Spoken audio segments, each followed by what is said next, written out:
أهلا بيكم معايا أنا مروة صالح.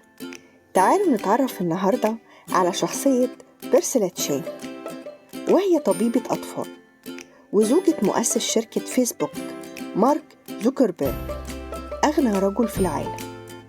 بيرسيلا من اللاجئين الفيتنام، هاجرت هي وأهلها إلى أمريكا هربا من الفقر والجوع، وتعلمت من طفولتها العمل والاجتهاد، وكانت من المتفوقات في المدرسة، وكانوا بيطلقوا عليها لقب عبقرية المدرسة.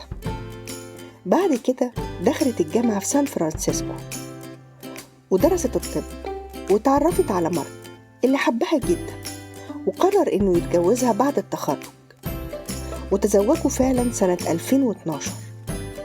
بيرسيلا بتجيد التحدث بالصينية والإنجليزية والأسبانية.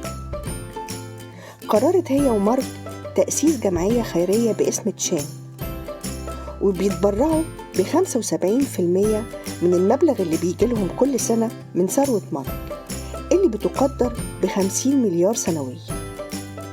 وبتعتبر بيرسيلا من 50 شخصية مؤثرة في العالم لطيبتها وكرمها وحبها للخير. كنت معكم أنا